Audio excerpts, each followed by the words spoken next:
Hello everybody, this is Shuva Etrata and I will be answering 10 random questions from these cards.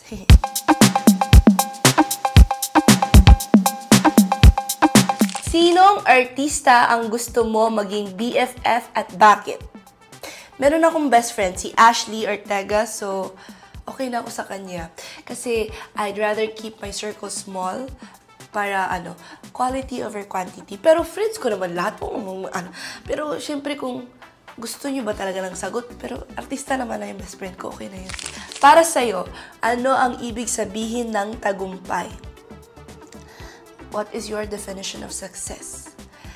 Success for me is when you get to be yourself without thinking or compromising what you really want and without really thinking of others and not letting them able to change who you are as a person. It's just you and your decision that takes it all, and then wala lang. It's success for me because you're strong and independent and just real for yourself.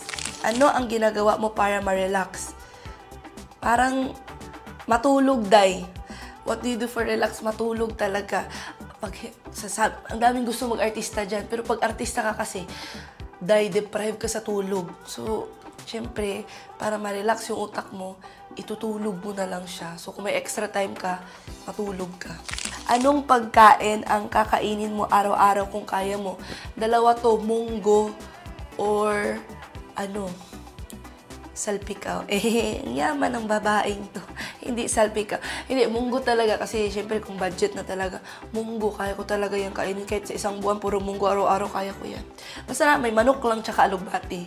Kung wala, edi okay na lang din. Basta yung sabaw. Gusto ko yung munggo. Kung may 3 hiling ka na pwede matupad, ano ang hiling mo? Why? For the genie. Number 1 is, para magkaroon ng 10, charis lang, wishes pa more.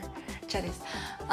First wish should be to be able to give my family our own house. Kasi we've been living sa bahay ng lola ko and never po kami nagkaroon ng sarili naming bahay. So, dream ko talaga magkaroon ng sarili naming bahay.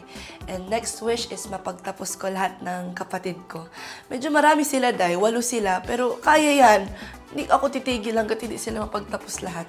So, siguro yan yung next. And lastly, siguro, to travel with my family outside the Philippines, like out of the country, para ma-experience ng mga kapatid ko yung ibang bansa, kahit na hindi na yung snow, kahit yung Asia lang, kahit na Thailand, Bali, Singapore, yung malalapit lang. Okay lang yan. Yung wish ko talaga. Ano ang iyong love language? Wala akong love language. Charis lang. Never pa kasi ako nagka-boyfriend, so hindi ko alam kung paano ako magmahal. Sa friends ko kasi, especially kay Ashley, I'm living with Ashley. We're living together in one condo. So, for 5 months na-learn ko na submissive pala ako, na hindi ako yung alpha as a person. I thought alpha ako kasi 2 years ako living independently. Pero when I love someone pala, I just follow them. I let someone lead me. So, submissive ako. Maybe my love language is siguro quality time and definitely not physical touch. Kasi subukan mo lumapit sa akin, susuntokin talaga kita. Hindi. Tsaka siguro words of affirmation. Yun na lang. Okay na yun. Okay na to.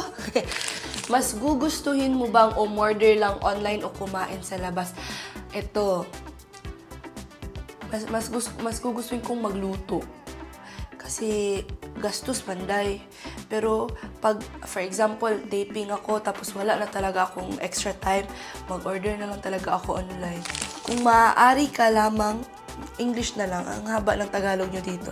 If you could only have 3 things on your life bucket list, what would they be? So this is my life. 3 bucket list. 1 is to go to Switzerland. That's my dream. Second is to face my fear of heights. So, I'd rather go skydiving or bungee jumping. Yan, hate ko yan sila, pero gusto ko lang siya bago ako mamatay, magawa ko sana siya.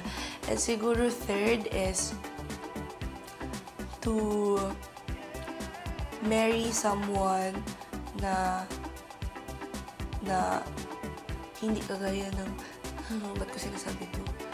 Hindi. Gusto ko lang sana magkaroon ng a family that I've always wanted to have. Like yun, alam mo yun, like a family na hindi ko naranasan. Yun yung dream ko. Bucket list ko yan. Kung pwede ka mag-time travel, saan ka pupunta? Time travel, ibig sabihin time. I would go back to 1950s, kung saan lahat ng bagay ay hindi mabilis, like slow face ang life, and then treasured yung panliligaw. Gusto ko maranasan kung paano yung buhay dati na walang social media and just living your life, as a normal Filipino citizen. Gusto ko nang bumalik. Or kahit 1980s. Basta somewhere 19-something. Bukod sa cellphone, ano ang lagi mong dala kahit saan ka magpunta? Lipstick. Kasi, Pilipina dahil. Gusto ko na nga ipatato tong lips ko kasi, siya two-toned. So, lang yung parang nakasagarilyo dahil. Parang may itim dito tapos may pula. So, kailangan ko talaga mag-lipstick or lip balm para mag-same yung color niya. So, yun lang naman. One of my insecurities din yun. So, that's it. Thank you so much, everybody. I love you.